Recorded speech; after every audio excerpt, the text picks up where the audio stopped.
Ada sebuah fenomena kesehatan yang saat ini menurut saya ada yang janggal menurut saya. Bapak perhatikan sekarang. Dokter makin banyak, klinik makin banyak, rumah sakit apalagi. Seharusnya dokter semakin banyak, orang sehat harus gimana? Harus banyak. Tapi apa kenyataan pada saat ini? Dokter banyak, klinik banyak, rumah sakit banyak, orang sakit banyak. Ini yang salah siapa nih Pak? Dokternya atau pasiennya Pak? Karena saya dokter, saya salahin pasiennya. Ternyata pasien itu makhluk yang pasrah menurut saya. Semua yang diresepkan dokter ditelan itu tanpa mereka tahu apa ya obat yang mereka minum. Ini yang menurut saya cukup menggelitik. Ini ada apa di sini? Kenapa kok umat Islam sekarang ini berbeda dengan zaman Rasulullah pada waktu itu? Sampai ada seorang tabib praktek di Madinah selama kurang lebih 2 tahun itu nggak ada pasiennya. Kenapa kok berbeda sekarang dengan umat Islam zaman sekarang? Ini ada sesuatu yang salah menurut saya. Kita nggak usah jauh-jauh masalah kesehatan, masalah keseharian kita saja. Itu ternyata sudah terjadi perbedaan yang luar biasa yang berhubungan dengan masalah kesehatan. Contoh, saya contohkan. Makan sehari berapa kali? 3 kali ya, katanya 3 kali. Padahal nih, ada yang mengatakan bahwa makan sebelum lapar, berhenti sebelum kenyang. Berapa kali berarti? Tidak 3 kali, terserah perut. Jadi patokan 3 kali sebenarnya dalam Islam itu tidak ada sebenarnya. Ada sesuatu yang aneh. Maka itu saya sempat berpikir, ini jangan-jangan ini ada sebuah kesalahan dalam diri saya. Maka itu saya setelah lulus dokter, saya melanjutkan kuliah lagi, tapi tidak ngambil spesialis gitu ya. Jadi saya ngambil kuliah lagi jurusan tafsir hadis gitu ya. Ketika belajar hadis itu banyak sesuatu yang menurut saya luar biasa yang tidak pernah dikupas. Ya, ilmu kesehatan yang luar biasa tetapi tidak pernah dikupas. Nah, di situ saya bertemu dengan seorang ustadz. Kemudian ustadz itu bilang begini. Ini latar belakang saya kenapa saya belajar pengobatan Nabi. Ustadz itu bertanya kepada saya begini, "Dok, antum yakin gak sih dok kalau antum masuk surga?" Saya jawabnya pada waktu itu apa?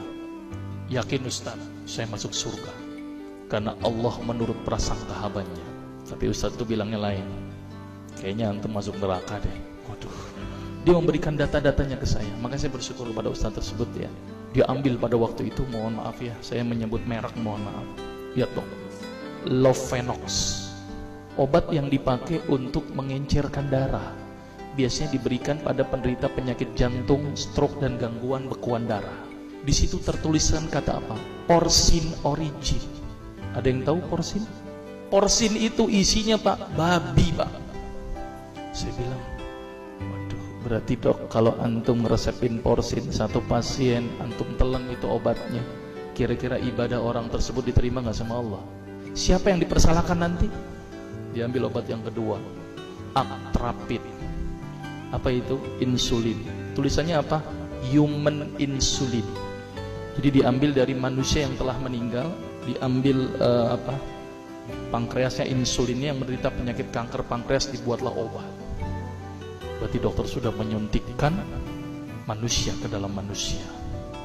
Diambil obat namanya analsik. Apa itu analsik? Obat untuk pusing. Ini di kalangan dokter sering resep ini nih. Isinya apa? Antalgin dan diazepam. Makanya kalau orang minum obat ini pasti ketagihan, saya yakin. Karena kenapa? Karena mengandung diazepam. Diazepam itu apa? Narkoba.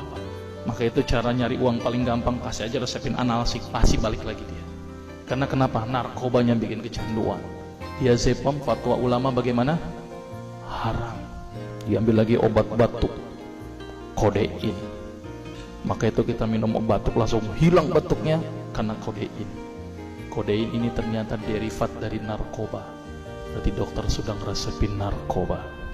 Diambil semua obat sirup di depan saya, lihat dok, ada nggak yang tidak mengandung alkohol? Semuanya mengandung alkohol. Sampai saya pikir, Masya Allah, berapa ribu pasien yang telah saya resepkan obat-obatan haram tersebut. Ini yang menjadi kegelisahan saya Pak. Terus kemudian saya melihat ada sesuatu yang salah. Kenapa? Karena agama Islam tidak dipelajari secara benar. Banyak umat Islam saat ini belajar akidah, belajar akhlak, belajar fikih. Tapi lihat, pernahkah umat Islam di sini belajar masalah kesehatan Islam?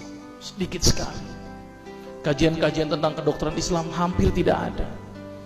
Makanya tidak heran sekarang umat Islam yang notabene hebat menurut saya katanya, tapi ternyata banyak yang sakit karena dilupakan aspek ini.